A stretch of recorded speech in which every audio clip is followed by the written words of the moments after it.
प्रत्युषा बैनर्जी खुदकुशी मामले में प्रत्युषा के बॉयफ्रेंड राहुल राज सिंह की मुश्किलें बढ़ती जा रही हैं। राहुल की अंतिम जमानत की याचिका आज सेशन कोर्ट ने खारिज कर दी, जिसके बाद जल्द ही राहुल की गिरफ्तारी संभव है। हालांकि राहुल अस्पताल में है, उसका इलाज जारी है। कोर्ट में मुंबई पुलिस ने कड़े आधार रखते हुए बताया कि आखिर राहुल की हिरासत इस केस में क्यों जरूरी है।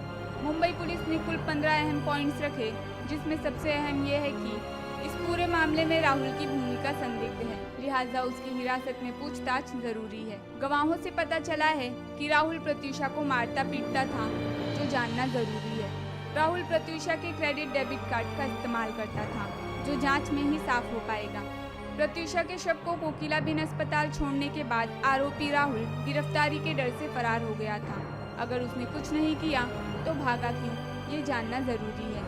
घटना के दिन आरोपी की मूवमेंट हिरासत में लेने के बाद ही पता चलेगी। मौका वारदात से पुलिस को सुसाइड नोट नहीं मिला, क्योंकि आरोपी ही प्रत्युषा के शव को अस्पताल ले गया था। ऐसे में ये भी जानना जरूरी है कि पुलिस को जानकारी क्यों नहीं दी गई। प्रत्युषा और राहुल लिव इन रिलेशनशिप में रहते थे। दोनों के बीच आखिर ऐसा क्या हुआ कि प्रत्युषा ने खुदकुशी की? दोनों के बीच उस दिन क्या हुआ, पुलिस ये जानना चाहती है। प्रत्युषा के साथ मारपीट हुई है, उसके कारण उसने खुदकुशी की है, ये जांच में साफ हुआ है। साथ ही उसके शरीर पर कई निशान हैं, जो जानना जरूरी है। सबसे अहम, पहले दिन आरोपी ने पूछताछ में सहयोग नहीं दिया और दूसरे दिन तबीयत खराब होने के नाम पर अस्पताल में भर्ती हो गया है। और गिरफ्तारी से बचने के लिए अंतिम जमानत मांगना भी सवाल खड़ा करता है। अगर उसे जमानत मिलती है तो वो सबूतों से और भी छेड़छाड़ कर सकता है या फिर पासपोर्ट के जरिए विदेश भाग सकता है। वहीं प्रत्युषा की मां की पैरवी कर रही वकील फाल्गुनी ने कोर्ट से कहा कि मामला खुदकुशी का नहीं, हत्या का भी हो सकता है, क्योंकि उस दिन क्या हुआ ये सिर्फ राहुल जानता है। उसने पुलिस को घर से फोन भी नहीं किया और अस्पताल ले जाने के बाद वहां से फरार हो गया। यस, हमने एंटिसिपेटरी बेल एप्लीकेशन फाइल की है आज। पुलिस का कोई से नहीं आया है अभी तक, तो मैटर कल सुबह 11 बजे रखा गया है।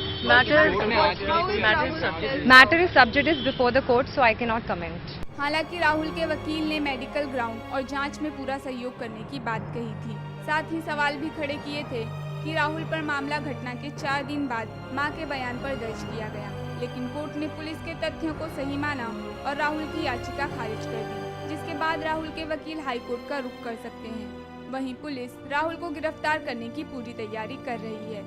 जी, जो सुसाइड हुआ है उस पे 5 बैंकों के लोन थे और उसकी कार रिकवर करने के लिए भी कुछ दिन पहले रिकवरी एजेंट्स वगैरह आए थे। शी वाज अंडर डिप्रेशन और financial burden, we had make that. It an premature stage पे एप्लीकेशन है, इसके लिए इन्वेस्टिगेशन के लिए रिजेक्ट किया गया है। जी, हम लोग हाईकोर्ट में अभी आज शाम तक या फिर मंडे तक फाइल कर देंगे एप्लीकेशन। जहां तक होगा कि आज ही फाइल करेंगे, प्रोसेस में है। जी, घटना होने के बाद में कम से कम 14 से 15 घंटे तक इंट्रोगेशन किया गया था। इंट्रोगेशन के बाद में हमें छोड़ा गया था। उसके बाद में 4 दिन के बाद में ये डिले था एफआईआर में, और उसके ऊपर कुछ भी ध्यान नहीं दिया गया है। We have faith in judiciary, we will come out of it. Camera person Rajesh के साथ Shama Khan, the Times 24/7 news, Mumbai.